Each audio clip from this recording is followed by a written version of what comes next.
Bienvenue sur le podcast Les Qalbi, pour mon cœur, un espace de sakina où l'on parle de ce qui touche l'âme et ce qui fait battre le cœur toujours un peu plus fort pour Allah. Je suis Yusra et Les Qalbi est ce refuge où je viens trouver paix et apaisement. J'espère que ton cœur y trouvera lui aussi un peu de douceur. Et qui sait, pourquoi pas goûter ensemble aux délices de la foi. Je te laisse avec l'épisode du jour et je te souhaite une bonne écoute. Salam alaikum, j'espère que vous allez bien, Inch'Allah. Je suis contente de vous retrouver aujourd'hui pour ce podcast un petit peu particulier qui s'adresse surtout à celles qui soit connaissent quelqu'un qui vit cette épreuve ou alors même surtout d'ailleurs à celles qui sont éprouvées par l'infertilité, par l'attente d'un enfant. Parce que malheureusement, on est beaucoup plus qu'on le pense à vivre cette épreuve. Et d'ailleurs, j'ai fait un podcast déjà sur l'infertilité où je raconte moi mon histoire, mon parcours en fait. Et c'est surtout suite à de nombreux messages de sœurs qui vivent cette épreuve les messages me bouleversent tellement. Je me suis dit, en fait, là, j'ai envie de, non pas de parler de moi, mais de parler à toi, en fait, à toi qui vis cette épreuve, et de t'en parler comme moi, j'aurais aimé qu'on m'en parle à l'époque. Vraiment, ce que je vais dire là, on m'a jamais présenté, en fait, cette épreuve sous ce prisme-là, sous cet angle-là, et ça m'aurait peut-être fait du bien, là, alem. Donc voilà, vraiment, ce podcast, j'espère qu'il va t'apporter un petit peu de bon au cœur et que quand tu auras fini ce podcast, tu verras les choses autrement. C'est pas un podcast miracle, c'est pas une solution miracle, mais peut-être qu'il pourra, Inch'Allah, apaiser ton petit cœur. Du coup, pour écrire ce podcast, vraiment, je me suis replongée dans mes années en parcours, quoi, en parcours PMA, les examens, les injections, les opérations, les attentes interminables, les montagnes russes entre déception, espoir, redéception, l'attente. Franchement, c'était vraiment dur, alhamdoulilah, mais aujourd'hui, c'est pas de moi dont il s'agit. Aujourd'hui, j'ai vraiment envie de te dire ce que j'aurais aimé entendre à cette époque. Parce que je sais à quel point cette épreuve, elle peut prendre toute la place dans notre tête, dans notre cœur. C'est vraiment très, très lourd au quotidien. Et si je peux apporter, entre guillemets, bien sûr, ma petite pierre à l'édifice et soulagerai ne serait-ce qu'une sœur, un court instant, eh bien, alhamdoulilah, j'aurais réussi mon pari, entre guillemets. Alors pour commencer, j'aimerais déjà parler d'un hadith qui, moi, m'a fait énormément de mal, énormément culpabilisé, mais parce que je l'avais très mal compris et j'avais pas médité, etc. au-delà de ce hadith. Mais vraiment, ce hadith, il me mettait vraiment très mal et je ne sais, j'en ai jamais parlé avec une sœur qui est aussi atteinte de cette épreuve, donc peut-être qu'il y a que moi, mais bon, vous me direz, Inch'Allah, en commentaire, ça m'intéresse vraiment de savoir si vous aussi ce hadith, déjà si vous le connaissez et surtout si s'il vous fait un petit peu mal au cœur. Donc c'est le prophète alayhi salatu wassalam qui a dit: mariez-vous avec la femme douce et fertile, car je vais me vanter de votre nombre par rapport aux autres communautés. C'est un hadith qui est rapporté par Abu Daoud et qui est authentifié par Sheikh Al-Albani. Subhanallah, ce hadith, en fait, j'étais tellement dans une telle souffrance que je prenais ce hadith personnellement. En mode, le prophète Mohammed, alayhi salatu wassalam, il avait dit de se marier avec une femme fertile. Moi, je suis pas une femme fertile, donc je ne suis pas une bonne femme, je suis pas bonne à marier, je ne suis pas une bonne épouse. Alors que ce hadith, c'est pas du tout ça. Et puis même quand on médite un petit peu, on voit que avant nous, nombreuses femmes qui ont été élues par Allah subhanahu wa ta'ala ont vécu ces épreuves-là. Ne serait-ce que Sarah, la femme de Ibrahim, alayhi salatu wassalam, Assia, la femme de Pharaon, qu'Allah l'agrée, ou même la femme de notre cher prophète Mohammed, sallallahu alayhi wa sallam, Aïcha, elle n'a pas eu d'enfant, subhanallah. Donc l'islam ne présente jamais en fait la maternité comme une preuve de valeur d'une femme. Et moi, c'est ce que j'ai pas compris à l'époque et j'aimerais vraiment le dire aujourd'hui. Ce n'est pas parce que tu n'es pas mère, tu n'es pas encore mère ou que tu ne le seras jamais, que tu n'es pas une bonne épouse, que tu n'es pas une bonne musulmane, que tu n'es pas une bonne personne, que tu n'as pas de valeur aux yeux de la société. Ça, ce n'est pas vrai. Ce n'est pas la maternité qui fait de toi une bonne personne, une bonne croyante, etc. Et là, ce que je vais vous raconter, c'est vraiment mon passage préféré de ce podcast. En fait, c'est je vais vous parler de toutes les femmes, alors pas toutes non, mais de certaines femmes qui ont vécu ces épreuves avant nous, subhanallah, et voir les récompenses différentes qu'Allah leur a données. Et vraiment, si on m'avait parlé de ça, je sais pas, peut-être que ça m'aurait pas touché, là, alem. En tout cas, aujourd'hui, ça parle à mon cœur. Et j'espère, bi'idnillah, que ça parlera au vôtre. Donc déjà, on va commencer par Sarah, qu'Allah l'a gré, la femme du prophète Ibrahim, alayhi salatu wassalam. Elle a eu des enfants très tardivement. Et Allah nous parle même de la réaction qu'elle a eue dans le Coran. Dans la sourate Hud, versets 71 à 73, sa femme était debout et elle rit alors. Nous lui annonçâmes donc la naissance d'Ishaq et après Ishaq, Yacoub. Elle dit: malheur à moi, vais-je enfanter alors que je suis vieille et que mon mari que voici est un vieillard? c'est là vraiment une chose étrange. Ils dirent: t'étonnes-tu de l'ordre d'Allah? Que la miséricorde d'Allah et ses bénédictions soient sur vous, gens de cette maison. Il est vraiment digne de louange et de glorification. Et si on médite un petit peu plus, si on va un petit peu plus loin, on se rend compte qu'au-delà de l'avoir récompensé pour sa patience avec des enfants, qui plus est, qui ont été des prophètes, subhanallah, alayhim salam, Allah l'a honoré et récompensé. D'après Abu Huraira, qu'Allah l'agré, le prophète Mohammed sallallahu alayhi wa sallam a dit: les enfants des musulmans sont sur une montagne du paradis. Ibrahim et Sarah s'occupent d'eux jusqu'à ce qu'ils les donnent à leurs parents le jour de la résurrection, rapporté par Abu Nuaym et authentifié par Sheikh El-Albani. Subhanallah, quand on prend le temps de regarder un peu l'histoire de Sarah, on peut voir les choses différemment et même faire un parallèle avec l'épreuve que toi tu vis aujourd'hui. Souvent, on voit juste ce qui nous manque, on voit l'attente, on voit ce qui ne vient pas, on voit aussi ce que les autres ont. Mais Allah, lui, subhanahu wa ta'ala, il voit les choses complètement différemment pour nous. Ce qu'on vit ici comme une privation, faut vraiment se dire que ce n'est pas un oubli ni une punition de la part d'Allah.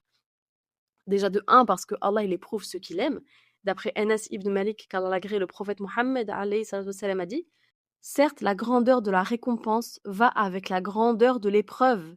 Et certes, lorsqu'Allah aime les gens, il les éprouve. Celui qui est satisfait aura la satisfaction et celui qui se met en colère aura la colère. Rapporté par Tirmidhi et authentifié par Shir el-Albani. Donc déjà, on voit ici, alhamdoulilah, que les plus grandes épreuves, et l'infertilité est une très grande épreuve, eh bien, il y aura la plus grande des récompenses. Mais ça, moi, on me l'avait beaucoup dit, donc je pense que ça, vous êtes tout au courant. Mais je voulais quand même le rappeler. Mais surtout quand on médite sur l'histoire de Sarah, qu'Allah l'agré, si on fait un parallèle avec nous aujourd'hui, toi, ce que tu vois comme une douleur, comme une attente, comme un vide, c'est peut-être, wallahu a'lam, en train de devenir autre chose sans même que tu ne t'en rendes compte. Une élévation, une protection, une purification de tes péchés. Ou alors même une place particulière auprès d'Allah subhanahu wa ta'ala. Quand je dis une place particulière auprès d'Allah subhanahu wa ta'ala, tu peux totalement, durant cette épreuve, mettre ton intention, ta niya, d'être parmi les endurants, d'être parmi les patients, parce que Allah nous le dit dans Surat Al-Imran, verset 146, et Allah aime les endurants. Donc si tu mets ta niya que moi, ok, cette épreuve, ya Allah, ça va être mon adoration. Ton épreuve peut devenir ton adoration. Comment tu réagis, comment tu fais les causes, ça on va en parler après, Inch'Allah. Eh bien, ton épreuve peut être ton adoration, ma sœur. Dis-toi que si tu patientes, si tu endures avec al-hamd, avec shukr, avec la gratitude, avec la reconnaissance, eh bien, Allah, il t'aime. Est-ce qu'il y a une meilleure nouvelle que celle-ci, ma sœur? Est-ce que la plus belle nouvelle, finalement, ce n'est pas que Allah t'aime? Ne te compare pas aux autres. Moi, malheureusement, vraiment, ce qui a été très dur durant cette épreuve, c'est que je me suis mariée bien avant toutes mes copines, bien avant tout le monde. Je me suis mariée très très jeune, alhamdoulilah, et j'ai eu un enfant parmi les dernières, en fait. Et c'était dur, en fait, de voir tous ces ventres s'arrondir, de voir tous ces berceaux se remplir, et moi, rester là, le ventre vide, subhanallah, à attendre, euh, à ne pas aussi pouvoir donner à mon époux. C'était vraiment compliqué, subhanallah. Mais ne te compare pas aux autres. Ne fais pas attention, en fait, à celles qui posent des questions indiscrètes. Et souvent pense à Sarah. Vraiment, souvent pense à Sarah. Qu'Allah l'agré, quand tu en peux plus, quand c'est dur, quand t'as envie, quand t'apprends la nouvelle d'une grossesse et que toi t'attends et t'en peux plus quand t'as un test négatif, pense à elle. Elle qui a eu un enfant très très tard. Et regarde l'attente qu'elle a traversée pendant des années, la stérilité, les années qui passent. Et au final, regarde ma sœur, ce qu'Allah lui a donné. Et puis après, il lui a donné bien plus que ce qu'elle imaginait. Aujourd'hui, Sarah garde les enfants au paradis. Nos enfants qui sont morts, qu'Allah leur fasse miséricorde. Eh bien, ils sont avec Sarah et Ibrahim. Subhanallah. Pense à elle vraiment. Même si, bien entendu, tu n'es pas la femme d'un prophète. Allah peut tout de même te donner, ma sœur, tôt ou tard. Il y a des choses que tu comprends pas maintenant, mais qui ont un sens, subhanallah, auprès d'Allah. Vraiment, moi, j'ai essayé d'avoir des enfants, alhamdoulilah, très jeune. Je me pensais capable d'avoir un enfant dès que je me suis mariée. Et avec le recul, quand j'ai eu ma première, je me suis rendu compte, vraiment, wallahi, vraiment, je me suis dit, alhamdulillah, heureusement qu'Allah il m'a fait galérer. Parce que j'aurais été incapable d'élever mon enfant à l'époque où j'ai commencé en fait à essayer d'avoir un enfant. Et puis quand j'ai eu ma fille, alhamdulillah, 2 ans après, j'ai voulu essayer d'avoir un autre enfant pour lui donner un petit frère ou une petite sœur. Et j'étais persuadée que c'était le bon moment. Parce qu'on avait une situation financière stable, alhamdoulilah, on avait un appartement, alhamdoulilah, très correct. Mohim, tout allait bien. Il n'y avait pas d'ombre au tableau. Donc pourquoi Allah ne me donne pas? Et subhanallah, heureusement, mais wallahi, heureusement qu'Allah ne m'a pas donné mon deuxième enfant quand j'ai commencé à essayer. Walhamdulillah, parce que moi, je ne savais pas. Mais Allah, lui, savait ce qu'il me réservait. Il me réservait des jumeaux. J'aurais été incapable de m'occuper de mes jumeaux avec une petite fille de 2 3 ans. Ça aurait pas été possible, ça aurait été compliqué. J'ai vraiment pas mal galéré avec mes jumeaux quand ils étaient petits. Parce que nous, on n'a pas de famille ici, donc vraiment, c'est compliqué. Il y a que moi et mon mari, comme mon mari il bosse beaucoup, bah, j'étais seule en fait à la maison. Ça aurait été compliqué. Et ça, moi, je le voyais pas avant. Et en fait, ce que je veux te dire vraiment, c'est que tu ne sais pas pourquoi Allah ne te donne pas maintenant. Toi, tu penses que c'est le bon moment parce que peut-être tu as un certain âge, tu as une certaine situation. Ok, mais tu sais pas, tu ne sais pas. Et Allah, il sait très bien et Allah, il a les plans parfaits. Ça vraiment, il faut que tu en sois convaincu, ma sœur. Là, on a parlé de Sarah, qu'Allah l'agrée, qu'Allah soit satisfait d'elle, qui, elle, alhamdoulilah, a eu son fils Ishaq. Donc, elle a eu la fin de son épreuve, alhamdoulilah. Allah a répondu à ses invocations. Mais si jamais, ma sœur, Allah décide pour une raison qui lui appartient de ne pas te donner d'enfant, eh bien, j'aimerais que tu penses maintenant à celle que Rasulullah, sallallahu alayhi wa sallam, aimait le plus, qui est notre mère Aïcha. Aïcha, qu'Allah l'agrée, n'a pas été mère au sens où nous, on l'entend ici-bas. Et pourtant, aujourd'hui, ma sœur, comment on nomme Aïcha aujourd'hui? On l'appelle la mère des croyants. Subhanallah. Elle n'a pas porté d'enfant, mais Allah lui a donné un statut, une place, un amour et un rôle auprès de cette Ummah inégalable. C'est un titre que personne ne pourra jamais lui enlever. C'est un titre que Allah subhanahu wa ta'ala lui a donné. Un titre des plus honorants. Encore une fois, Allah récompense après l'épreuve en fait. Comme avec Sarah, qu'Allah l'agrée, qui a eu une des plus belles récompenses en s'occupant de nos enfants décédés au paradis, eh bien là, il honore Aïcha en lui donnant ce statut, cette élévation, subhanallah. Il honore sa servante Aïcha, qu'Allah l'agrée, en lui donnant le statut, un des statuts les plus élevés. Tu ne sais pas ce qu'Allah réserve pour toi, ma sœur, en récompense à ta douleur, à ton attente, à ton endurance. Demande-lui dans tes invocations une récompense au-delà de tes attentes. Pense aussi qu'une des meilleures femmes du paradis est Assia, qu'Allah soit satisfait d'elle, la femme de Pharaon. D'après Abdallah ibn Abbas, qu'Allah l'agrée, le prophète Mohammed sallallahu alayhi wa sallam a tracé 4 traits sur le sol, puis il a dit « Savez-vous ce que c'est ?» Ils ont dit « Allah et son messager sont plus savants. » Alors le prophète Mohammed alayhi wa sallam a dit « Les meilleures femmes du paradis sont Khadija bint Khuwaylid, Fatima bint Mohammed, Maryam bint Imran et Assia bint Muzahim, la femme de Pharaon, rapporté par Ahmed et authentifié par l'imam al-Nawawi. Le fait que tu ne sois mère ou que tu ne sois pas mère ne définit pas ton statut, ta place, ton honneur, subhanallah. Assia n'a jamais porté la vie et pourtant elle est élue et elle est mentionnée par notre prophète Mohammed sallallahu alayhi wa sallam comme une des meilleures femmes du paradis. Et encore une fois, on voit ici qu'Allah subhanahu wa ta'ala n'a pas oublié sa servante Assia, qu'Allah soit satisfait d'elle. Il ne lui a pas donné d'enfant à porter, mais par contre, il lui a donné un enfant à élever. Et ce qui est beau dans toutes ces histoires, en fait, c'est qu'on peut voir que les récompenses face aux épreuves, elles peuvent être multiples et surtout différentes selon les personnes. Allah peut décider de mettre fin à ton épreuve, ma sœur, en t'accordant un enfant. Mais il peut aussi décider de te récompenser pour ta patience au paradis. Subhanallah. Les récompenses, l'exaucement de tes prières, elle est multiple et elle est peut-être pas finalement comme toi tu espères. Mais en tout cas, la récompense, elle sera là. Peu importe comment, mais elle sera là, ma sœur. Et ça, c'est le plus important. Walhamdulillah. Allah peut-être aussi qu'il te préserve de quelque chose qu'il sait mauvais pour toi. Subhanallah. Allah nous dit dans la sourate Al-Baqarah, verset 216, « Il se peut que vous ayez de l'adversion pour une chose alors qu'elle vous est un bien, et il se peut que vous aimiez une chose alors qu'elle vous est mauvaise.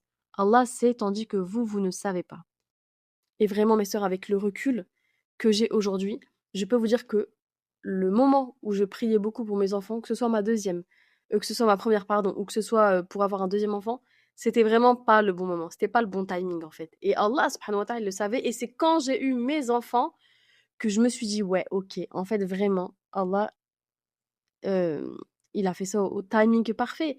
Et subhanallah, j'espère que ça va pas vous, comment dirais-je? Mais j'ai envie de vous le dire, wallahi, mais j'espère que ça va pas vous heurter, mes sœurs.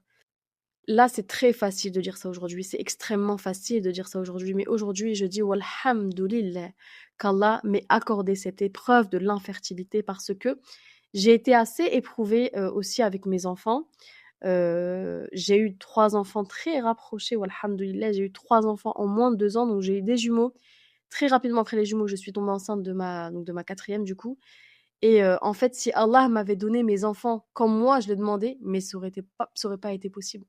Vraiment, j'aurais eu ma grande en bas âge aussi, enfin ça aurait été impossible. Allah, il a le timing parfait, subhanallah, faut pas qu'on l'oublie.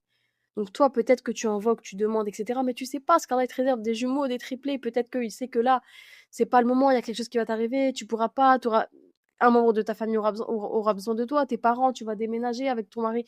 On sait pas, Allahu a'lam, on ne sait pas. Allah, il sait tout. Il faut lui faire confiance totalement.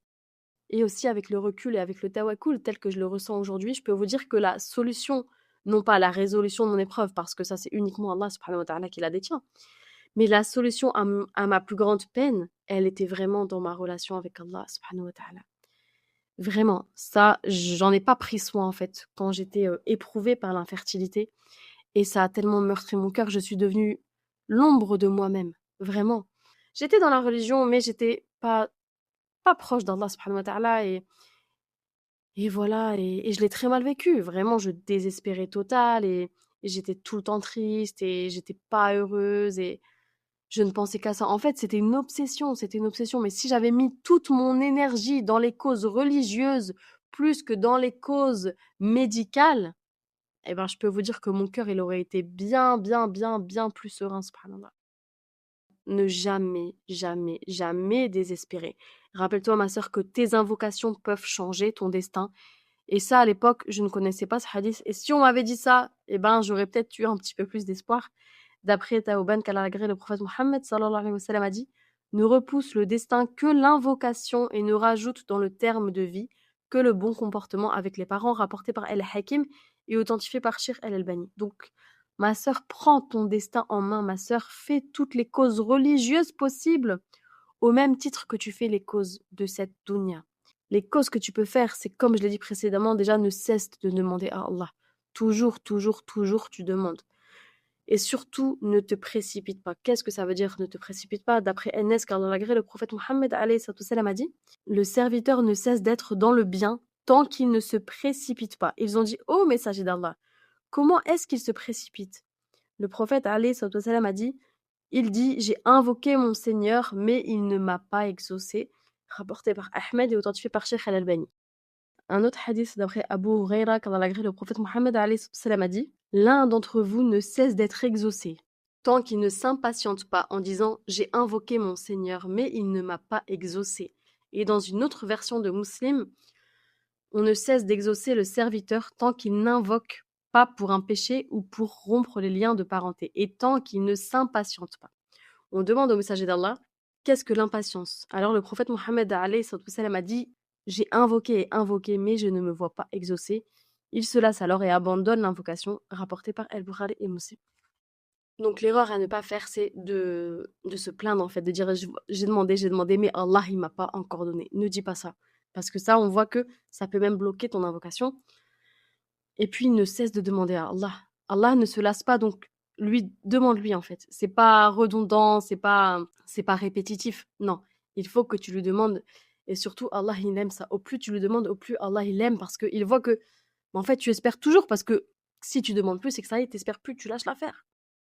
Une autre cause spirituelle pour essayer d'avoir la fin de ton épreuve comme tu la souhaites, c'est l'istighfar. Vraiment, l'istighfar, c'est trop, trop, trop sous-coté, subhanallah. Allah nous dit dans la sourate 71, versets 10 à 12: j'ai donc dit: implorez le pardon de votre Seigneur, car il est celui qui pardonne beaucoup. Alors il enverra pour vous des pluies abondantes du ciel. Il vous accordera beaucoup de biens et d'enfants, et il vous donnera des jardins et vous donnera des rivières. Je trouve vraiment que ce verset du Coran, cette cause d'istighfar est porteuse de beaucoup, beaucoup d'espoir. Vraiment, métania, quand tu fais ton istighfar, ta demande de pardon, que ce soit pour qu'Allah t'exauce et ne cesse d'humidifier ta langue, ma sœur, avec le dhikr et particulièrement, pardon, avec l'istighfar. Vraiment, tout le temps, tout le temps, tout le temps, tout le temps, ma sœur, l'istighfar. Subhanallah. Aussi, une autre cause, c'est de faire des sadaqas, notamment si tu as une maladie, un syndrome qui t'empêche, entre guillemets, de tomber enceinte. Le prophète Mohammed alayhi salatu wassalam, a dit « Soignez vos malades avec l'aumône », rapporté par Abu Shir et authentifié par Shir el-Albani.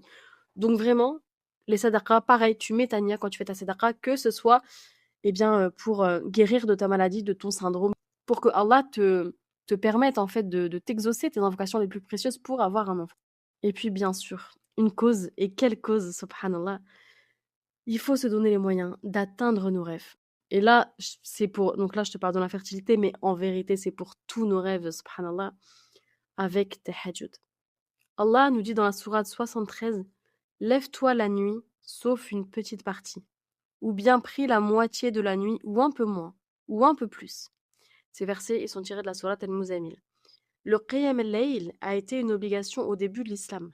Dans une période qui était très très très difficile pour les musulmans à la Mecque, elle servait à construire leur foi, en fait leur patience et leur lien avec Allah subhanahu wa ta'ala. Et puis, par miséricorde, après, Allah, il a enlevé cette obligation. Mais pourquoi Allah avait rendu la salat de nuit obligatoire à l'époque? Eh bien, quand on médite déjà la nuit, ça sert de renforcer ton lien avec Allah. La nuit, il n'y a personne. Tu es seul en tête à tête avec Allah. Aucune distraction la nuit. Ça construit aussi ta patience, t'es fatigué, ton endurance. Ça combat, tu combats ta nefs aussi parce que t'as envie de dormir, t'es fatigué. Mais non, tu te lèves pour Allah subhanahu wa ta'ala. En fait, ça construisait vraiment leur foi en fait. La nuit, c'est vraiment particulier. Tu es en totale et profonde connexion avec Allah subhanahu wa ta'ala. La nuit, tout le monde dort, il n'y a pas de distraction. C'est vraiment un moment, je trouve, qui est chargé, qui est fort chargé en spiritualité en fait. Et puis plus tard, Allah, il est venu alléger cette obligation dans le Coran en disant « Ton Seigneur sait certes que tu te tiens debout en prière moins de 2/3 de la nuit, ou sa moitié, ou son tiers, de même qu'une partie de ceux qui sont avec toi. Allah détermine la durée de la nuit et du jour. Il sait que vous ne saurez jamais passer toute la nuit en prière. Il a usé envers vous d'indulgence. Récitez donc ce qu'il vous est possible du Coran. Il sait qu'il y a parmi vous des malades, d'autres qui voyageront sur la terre en quête de la grâce d'Allah, et d'autres encore qui combattront dans le sentier d'Allah. Récitez-en donc ce qui vous sera possible. Accomplissez la salat, acquittez-vous de la zakat et faites à Allah un prêt sincère. Et tout bien que vous vous préparez pour vous-même, vous la trouverez auprès d'Allah, meilleure et plus grande en récompense. Et implorez le pardon d'Allah, donc encore une fois, la notion d'istighfar. Certes, Allah est pardonneur et plein de rahma, c'est le verset 20 de la sourate 73. Ce passage du Coran, ce verset, montre, subhanallah, que, en fait, Allah, progressivement, il va former les croyants. Il leur donne les moyens de devenir forts, en fait, intérieurement. La prière de nuit fait partie des plus grands moyens de se rapprocher d'Allah, de purifier le cœur, de renforcer ta patience. Et pour faire un parallèle avec nos vies aujourd'hui, parce que nous, ce n'est plus obligatoire pour nous, mais à l'époque, en tout cas, c'était obligatoire, eh bien, on se rend compte qu'en fait, au début de l'islam, les musulmans, ils se levaient la nuit dans une période très compliquée. Ils étaient peu nombreux, ils étaient éprouvés, et pourtant, Allah leur a demandé de se lever la nuit. Donc, dans un moment très difficile de leur vie, qu'est-ce qu'Allah leur a prescrit en obligation? La prière de nuit, ça, et c'est comme aujourd'hui avec nous pour la salat. Allah, il a révélé la prière à Mohammed alayhi salatu wassalam, au moment où son prophète était au summum de la tristesse, durant l'année de la tristesse. Et bien là, c'est pareil. Il avait rendu obligatoire la prière de nuit au moment où les musulmans étaient en grande difficulté. Ça prouve bien que, après, il a allégé parce que voilà, Allah, il nous a créés quand même. Il sait très bien que c'est très dur et bon nombre d'entre nous n'auraient pas été capables d'accomplir cette obligation. Donc, par générosité, rahma et bienveillance envers nous, il a abrogé cette obligation, alhamdoulilah. Mais si on fait un parallèle, en fait, on se rend compte que quand il y avait un moment difficile, Allah, il leur a ordonné la prière de nuit. Eh bien, toi, tu vis un moment difficile, ma sœur, avec ton épreuve, avec ton... Qu'importe l'épreuve, mais là, voilà, je parle à celles qui sont éprouvées par l'infertilité. eh bien alors lève-toi la nuit, ma sœur, et pense quand tu fais la prière de nuit à ces musulmans qui étaient en période de grande difficulté et qu'Allah leur a rendu le tahajjud obligatoire. Et toujours pareil, la niya. Tu te lèves la nuit, tu mets ta niya, entre guillemets, tu penses à eux en fait. Ben, au même titre que eux ont eu la prière obligatoire la nuit parce qu'ils vivaient un moment difficile, moi je vis un moment difficile. Alors je veux faire comme ces premiers musulmans qui ont embrassé l'islam. Moi aussi, je veux adorer mon Seigneur la nuit parce que je vis un moment difficile, comme Allah leur avait ordonné. Tout est une question de niya, métania là-dedans. Et je trouve ça magnifique personnellement. Allah nous a donné toutes les solutions, subhanallah, pour notre tristesse, notre désarroi, notre incompréhension parfois face au non-exaucement de nos invocations. La solution, ma sœur, elle est dans ta proximité avec Allah subhanahu wa ta'ala. La solution, elle est dans ta tahajjud. Tu ne trouveras pas plus belle proximité que durant la nuit, quand le monde est endormi. Parce que, subhanallah, tu es en tête à tête avec Allah. Il n'y a pas de distraction la nuit. Et puis bien sûr, il y a ce merveilleux hadith du prophète Mohammed alayhi sallam qui dit « Notre Seigneur descend chaque nuit vers le ciel le plus bas, lorsqu'il ne reste qu'un tiers de la nuit, et il dit « Qui m'invoque pour que je l'exauce? Qui me demande pour que je lui donne? Et qui me demande pardon pour que je lui pardonne ?» Rapporté par Al-Bukhari et Muslim. Allah te demande simplement, ma sœur, qui me demande pour que je lui donne? Alors va lui demander. Vas-y, ma sœur, subhanallah, lève-toi et demande-lui. Et demande-lui encore et encore et encore et encore. Ne te dis pas, ça fait 30 fois que je demande, 3 ans, 6 ans et il ne m'a pas encore exaucé. Continue, tu sais pas si c'est la prière que tu n'as pas envie de faire parce que c'est bon, t'en as marre, t'en peux plus, tu sais pas, peut-être que c'est celle-là qui va faire qu'Allah réponde. Tu ne sais pas. Donc, lève-toi la nuit et va demander à Allah subhanahu wa ta'ala. Toi qui fais les causes pour avoir un enfant, tu fais toutes les causes possibles. PMA, médical, traitement, huile de nigel, hijama, mohim. Et c'est super, il faut le faire. Attention, hein. Ça fait partie du tawakkul de faire les causes médicales. Et c'est très très bien. Et d'ailleurs, moi je l'ai fait. Walhamdulillah, ça m'a aidé, j'en suis persuadée. Mais la plus grande cause, subhanallah, c'est les causes spirituelles, les causes religieuses. Et donc pendant ta tahajjud, eh bien, tu vas faire des invocations. C'est important aussi de respecter les conditions des invocations. Parce que le prophète Mohammed alayhi salam a dit « Lorsque l'un de vous invoque Allah, qui commence par louer Allah et lui adresse des éloges pour qu'il prie Allah en faveur de son messager. C'est seulement ensuite qu'il formulera ses propres invocations. » C'est un hadith sahih qui est authentifié par Shir al-Albani. Donc il y a des conditions aux invocations. On ne fait pas des invocations comme ça à tort à travers. Non, il y a des conditions. Et si tu veux vraiment l'exaucement de tes doigts, eh bien, il faut les respecter. Et puis, afin de faire toutes les causes possibles, là, j'essaye de te donner un maximum de causes. Comme ça, tu as un maximum de bagages, bi'idnillah, pour demander à Allah subhanahu wa ta'ala. C'est bien sûr de demander aussi à Allah dans les moments les plus propices à l'exaucement de nos invocations, notamment pendant la prosternation. Le prophète Mohammed alayhi salam a dit « Le serviteur est plus proche de son Seigneur lorsqu'il est en prosternation. Alors multipliez les invocations. » C'est un hadith rapporté par Muslim. En prosternation, tu es en intimité totale avec Allah. Même s'il y a du bruit autour de toi, même si ça s'agite, etc. Quand tu es prosterné, personne ne t'entend, si ce n'est Allah subhanahu wa ta'ala. Demande-lui à ce moment-là, parce que ton Seigneur est proche de toi à cet instant. Aussi, tu peux faire tes invocations entre l'adhan et l'iqama. Le prophète Mohammed a dit l'invocation entre l'appel à la prière et l'iqama n'est pas rejetée. Rapporté par Abu Daoud et authentifié par Shir al-Albani. Donc c'est un moment très très court, mais c'est un moment béni, subhanallah, et il ne faut pas s'en priver. Bien sûr, il y a aussi le jour du vendredi. Le prophète Mohammed a dit il y a dans le vendredi une heure où si un musulman invoque Allah, il lui répond, rapporté par Al-Bukhari et Muslim. Donc le vendredi, demande. Toute la journée, tu demandes parce que tu ne sais pas à quel moment ton invocation va être exaucée. Donc demande. Ne te lasse pas de demander, vraiment. Aussi, lorsqu'il pleut, subhanallah, nombre de fois, j'ai fait des invocations sous la pluie, et walhamdulillah, la plupart d'entre elles ont été exaucées. Là, je pense à une notamment qui, pour moi, c'était impossible. Et subhanallah, j'ai fait cette invocation alors qu'il pleuvait, j'étais dehors et ya Rabbi, je levais mes mains vers le ciel et j'implorais Allah subhanahu wa ta'ala de m'aider avec cette épreuve. Et 2-3 jours après, alhamdulillah, la fin de mon épreuve est arrivée. Et wallah, et ce que je vous dis, c'est vrai. Donc, ça marche en fait. Subhanallah. Les causes marchent. ce qu'on fait comme cause religieuse, ça marche. Donc, demande à Allah lorsqu'il pleut. Le prophète Mohammed alayhi salam a dit 2 invocations ne sont pas rejetées, celle faite au moment de l'appel à la prière et celle faite sous la pluie, rapporté par Abu Daoud. Donc, quand il pleut, eh bien, lève tes mains et demande à Allah et ne cesse de demander. Walhamdulillah. Aussi, quand tu es en voyage, walhamdulillah, tu peux demander à Allah.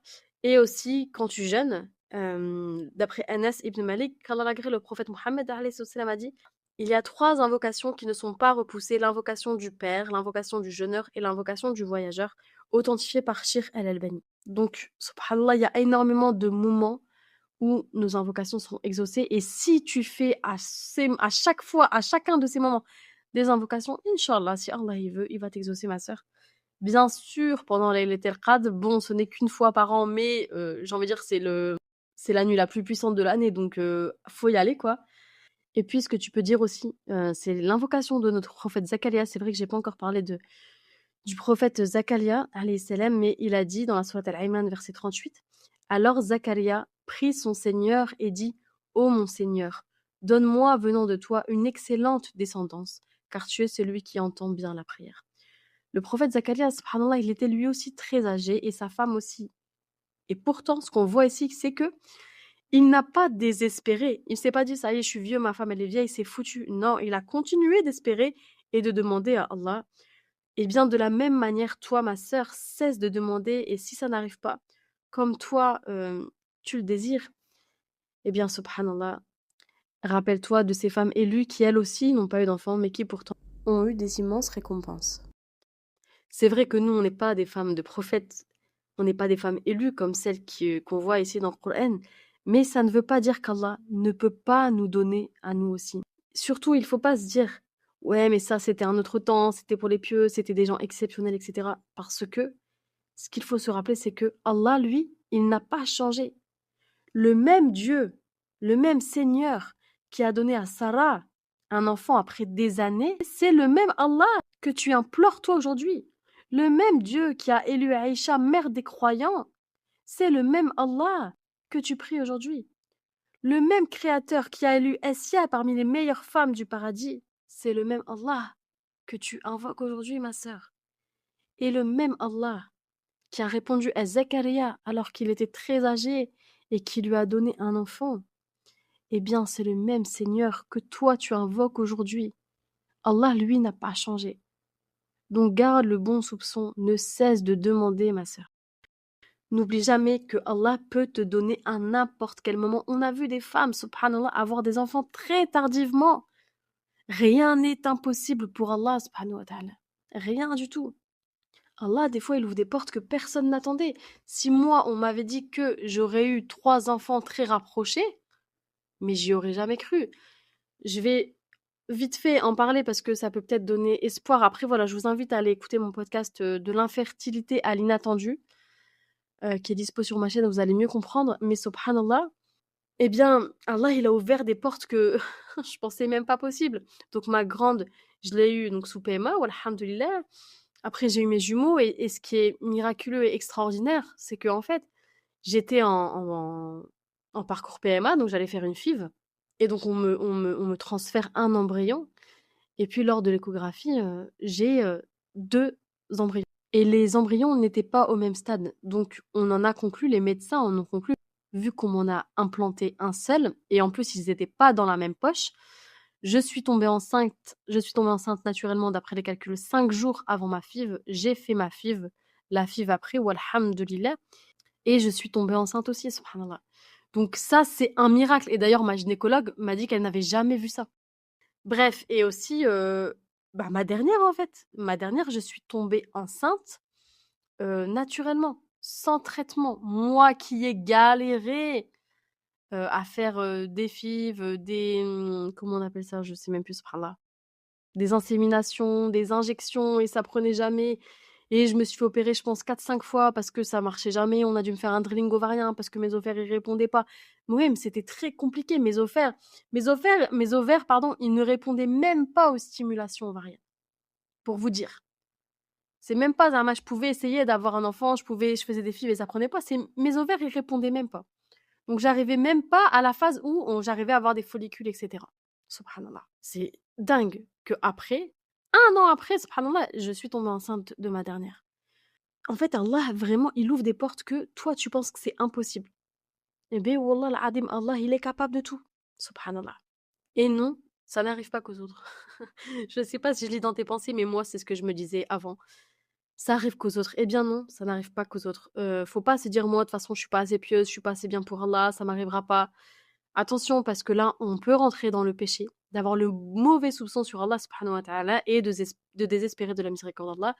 Le prophète alayhi salam a dit: «Je suis tel que mon serviteur pense de moi», rapporté par Al-Bukhari Muslim. Donc si tu penses qu'Allah va t'abandonner, ma sœur, eh bien Allah, il le dit: «Je suis tel que mon serviteur pense de moi». Et au contraire, si tu espères en lui, eh bien Allah, il va t'ouvrir les portes de sa rahma. Allah a dit dans le Coran, dans Sourate 39, verset 53, et ne désespérez pas de la miséricorde d'Allah. Donc tu n'as pas le droit de désespérer. Tu n'as pas le droit de dire ouais, mais c'est que les autres, ouais, mais moi. Tu n'as pas le droit, ma sœur. Parce que Allah, il t'aime, même s'il n'a pas encore répondu à ton invocation. Et on l'a vu tout à l'heure en plus que Allah, il éprouve ceux qu'il aime. Donc, alhamdulillah.